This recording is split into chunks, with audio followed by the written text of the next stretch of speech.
do you think it's harder to get to the top in our sport or to stay at the top as a pro trail and ultra runner these days? I think at the current scope of the sport, I think it's harder to stay at the top. Okay. What do you think?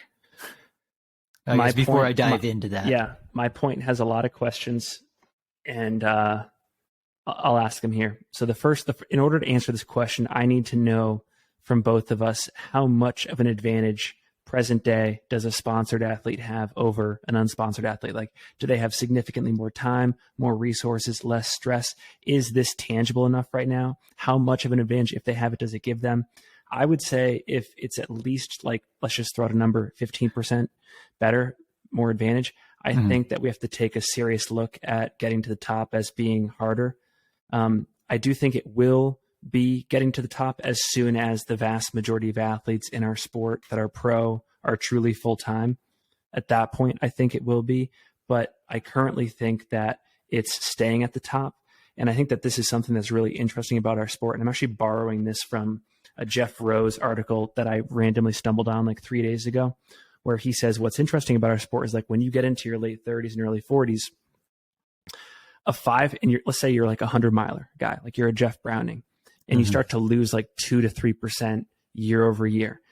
You cannot hide a 2 to 3% decline in a 100-mile race. Like, if you were running 15:30 one year and then you decline 2 to 3% the next year, that's like a 30-minute decline in time at a race like Western States. That takes you completely out of the top 10. Whereas in like team sports, like the NBA and basketball, like if you're someone like Udonis Haslem on the Miami Heat, who's like the ageless wonder, he can hide with 4 other guys on the court, and like a lot of his deficiencies can be reduced, but you can't hide as a solo runner in our sport. And so, actually what I just said there makes me think that it will always be staying at the top, but I think that I wanted to make those points about getting to the top too. Yeah. I think that is going to get way harder. I just talked myself out of that. Sorry. As the great Lil Wayne once said, the spot gets smaller and I get bigger. It's harder to stay at the top.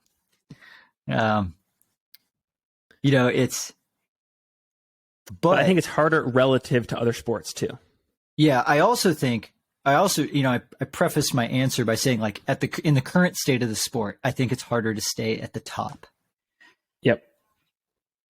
I think the barrier to entry for our sport from like a professionalism like type level, it's going to get exponentially bigger over the years. Like, even just like, what were all the tools you could utilize with like the knowledge that existed in 2015 to be a professional ultra runner versus now?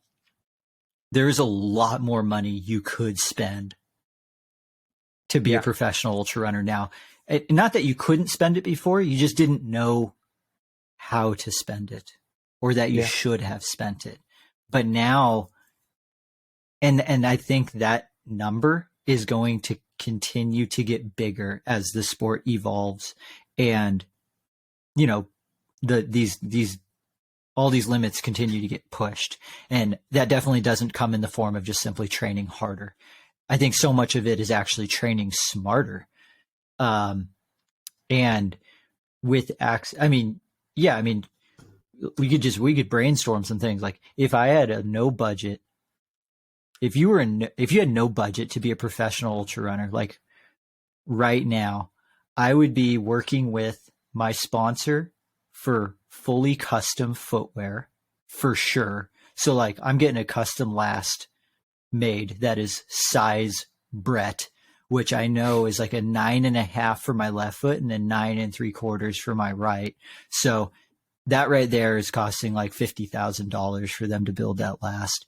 I'm going to get any upper, any outsole, any midsole combination possible. Like, we're just looking shoes right now. Like, but then to get properly custom fitted, like, how many packs have you had that like seriously had 0 bounce?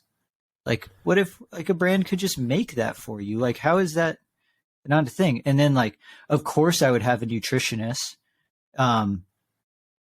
If we're going no budget, then I'm going full chef too, to make Yep. sure that like my nutrition's perfect. You I'm get in an gonna- altitude tent. You're sleeping at altitude Yep. every night. I'm going to sleep at altitude when I'm not living at altitude.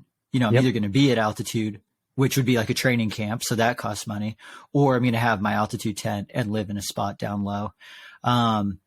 You got to make sure that whatever you're training for, you have the tools to simulate all the elements, whether that's heat or cold or mountains. I would want to get like all the like metabolic efficiency testing done. I would want to do VO2 max testing, lactate threshold testing. And you don't do that once. You do it every few weeks to make sure that you're staying in the correct zones when you're training. Probably get a strength coach. You would have your PT, your massage therapist. You'd have your sports psychologist. I got 2 questions I have to ask you. Remind me Yeah. that I have a second one because I think the second one is even better. First question, with all of those things that you just listed out there, is there any athlete in any endurance sport right now that is like, who is the most resource rich endurance sport? So not necessarily making a ton of money, but like they check off like 15 of the 20 boxes you just listed off there. I guarantee top triathletes and top cyclists in the world are checking all of those boxes plus ones that I don't know exist. You think like Lionel Sanders is doing that? Yep. 100%. Wow. Entire tour teams are doing that. Like if you watch the tour, they always do like a MTV Cribs of just their bus. And like they're amazing. Every single one of them has like team education first. They were I think they might have actually changed their team name this year, but last year they did like in the tour, like a MTV Cribs sort of thing. And they said like, this is what we do after a stage is over. You know, they go to the bus, they shower, they go into the fridge and they grab the baggie with their name on it that has their completely custom to them recovery powder that's been formulated. I think Scratch is their company. So like the Scratch scientists made like, Finn, for you, this is what you need to drink after the stage. And they're all different for everyone. And then they have a chef that cooks meals accordingly to everyone on the team. And this is just like what they're rolling with at the tour stages. And then they get, when they're all training together, they get, similar, lifestyles.